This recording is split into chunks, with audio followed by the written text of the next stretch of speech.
All right, sports fans, how's everybody out there doing? William Martin coming at you one more time here on YouTube with another edition of the 300 Pounds of Sports Knowledge Podcast. Now, Major League Baseball is currently in the midst of producing a wealth of excitement for many fans this season as we're on the cusp of the All Star break. But one hot topic continues to be whether or not that baseball will soon have themselves another work stoppage. The current collective bargaining agreement between the players and the owners is set to expire on the 1st of December of 2026. And at the heart of that next CBA is whether or not we're going to see MLB implement a salary cap. Now, the team owners are pushing for it, but of course, the MLB PA doesn't want it. The owners want to rein in player salaries, and the players, of course, are not going for it at the moment. Now, if this lockout were to take place, it would be the second one this decade as the owners locked out the players in December of 2021. In that instance, there was a slight delay to the start of spring training, but there were 162 regular season games for each team and a full postseason. However, this time around, if there were to be a lockout, and honestly, I think it possibly will, I truly do think that fans should prepare themselves to see a reduced season in 2027 or no season at all. That's just my opinion. I'm going to come back to that. You look at it like this: December 2026 is not as far away as you think. And both sides right now are dug in on their respective stances on things. That probably is going to change the closer that we get to the deadline. But nonetheless, the players know that they cannot afford to have a salary cap. Why? Because it's the point of no return. You go down that rabbit hole, you're never going to get back to the point that you are currently at. But on the flip side, some of these billionaire owners are more than likely prepared to wait them out, meaning the players, in order to get what they want. You look at one thing and the gap, the huge gap, it's a cavern between the highest team payroll in baseball this season, the New York Mets, and the lowest team payroll in baseball this season, which belongs to the Miami Marlins. We are talking about nearly a $300 million gap between the top and the bottom of MLB salary structure. All right. It's one of those where the bulk of the small market owners, they want the salary cap as a way to give everyone a chance to compete, which is garbage. And I've said it was garbage before, and I'm going to say it again because, in my opinion, some of these team owners, they simply just don't want to go out there and spend money, and they want to use the spending of the Mets. They want to use the spending of the Los Angeles Dodgers as an excuse for not trying to compete. You can be a small market team and you can still compete. You can go out there and develop players in your system. Some teams simply are not trying. And of course, for those teams that do not want to spend money, they can lean on an organization like the Chicago White Sox right now as a crutch. Why? Because the White Sox play in one of the biggest media markets in the United States, and yet they have one of the smallest payrolls in Major League Baseball. And of course, uh, Jerry Reinsdorf, if you will, is the king of the frat house as far as one of, if not the longest tenured owners right now in Major League Baseball. Of course, that is going to change in several years when Justin Ishbia, takes over control of the White Sox. And of course, if you are a fan of the White Sox or if you are other big market owners around baseball, that day cannot get here quick enough. But nonetheless, like I said before, there are a lot, not all, but some small market owners that are using the fact that they're in a small market as an excuse not to compete. Okay, and of course, they got to go out there and find a way, but they're going to lean on this salary cap aspect for that. And honestly, I've said this before and I'll say it again. The salary cap to me is also kind of way to penalize those big market clubs that are willing to spend, a la the Dodgers, a la the Mets, a la the New York Yankees. And of course, I've said this before, and I'll also say this again as well. The teams that want to win, they're going to find workarounds. They always do, regardless of the sport. You look at the Dodgers as an example, with the luxury tax. What have they done? They've deferred money. Of course, that bill is going to come due at some point. I totally get it. But nonetheless, there's always going to be workarounds for those teams that want to compete. For me, like I said, the likelihood of this work stoppage, I think it is extremely possible. I think it is more possible at this point than it was with the last work stoppage in 2021 heading into the 2022 season. Again, I go back to Jerry Reinsdorf, and I'm also going to bring up the name of Mets team owner Steve Cohen.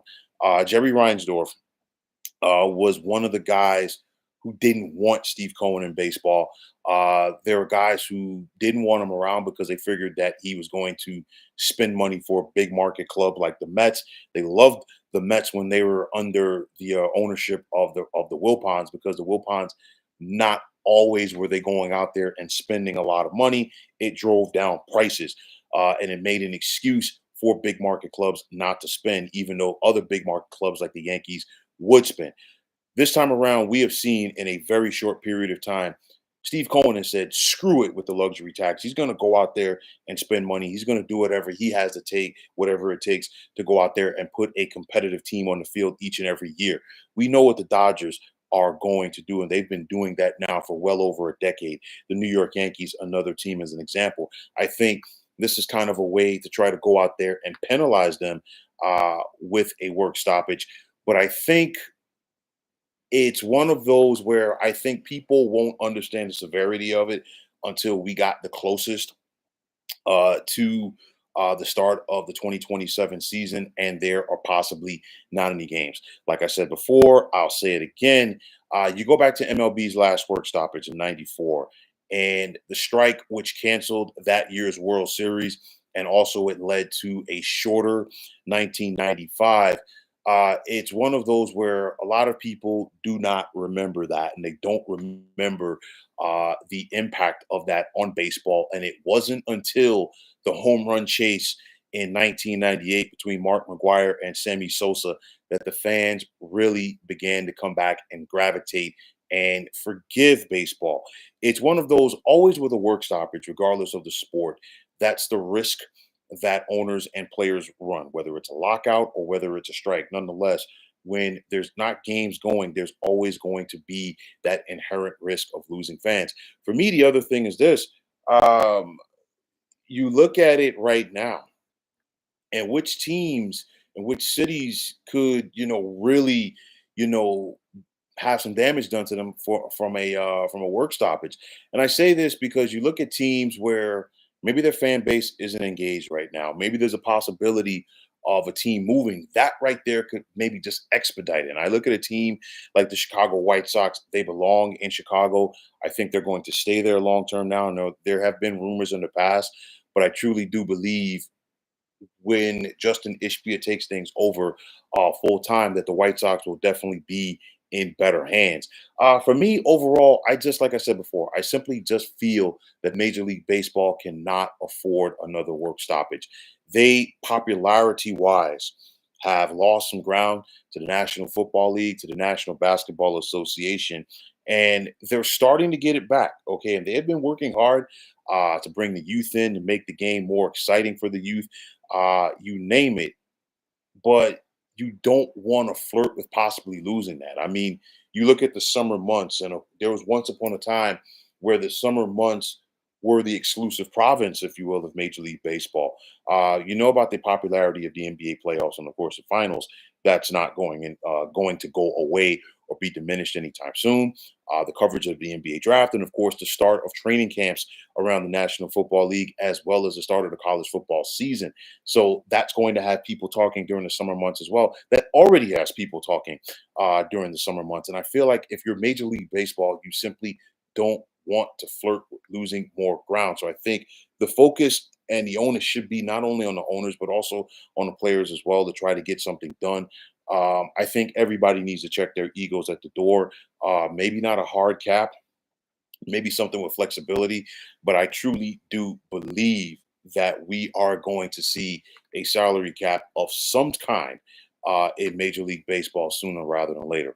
Another big question for me: would a work stoppage potentially affect MLB's plans for Las Vegas? They're going through the construction has already started for that stadium for the Athletics in Vegas, but nonetheless, if you're MLB, you are trying to excite a fan base, and I know that the A's, almost at the Raiders, but the A's would not begin play in 2026. It would be a couple of years down the line, but nonetheless, that's not a good way to try to, ingratiate yourself to a new city and try to, build up a new fan base with a work stoppage, looming and things. And honestly, I think the folks of Vegas are going to get suckered with this stadium anyway.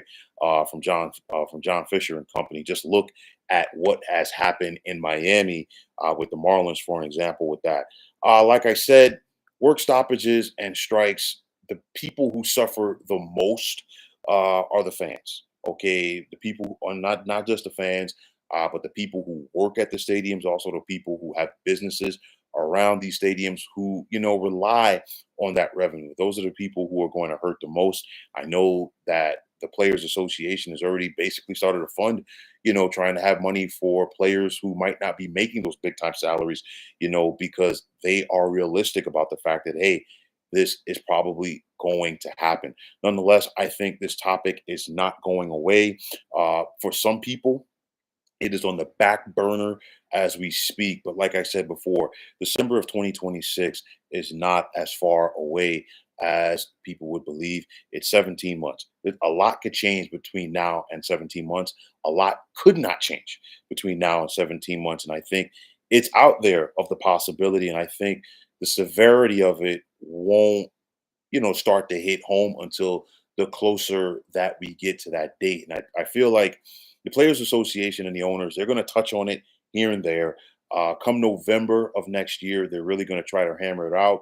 Maybe they work on one issue or two, but I am really not optimistic as far as them finding a solution where both sides are going to be happy between now and the deadline. So basically, there's going to be another work stoppage. Will it, delay the start of the season in 2027? I believe so. And like I said, it wouldn't surprise me if we didn't have baseball in 2027 altogether. But nonetheless, I could be wrong. Okay. I doubt it, but I could be wrong on this matter. However, like I said before, the owners are dug in, the players are dug in. I feel like neither side is going to get completely what they want, but maybe, just maybe, they could find themselves a resolution to keep this machinery, if you will, going. I don't think the big market teams should be penalized. You have the luxury tax in place. Maybe do something like the NBA is doing. Maybe another additional tax apron to try to penalize teams. But on the flip side, this has always been my biggest thing with MLB.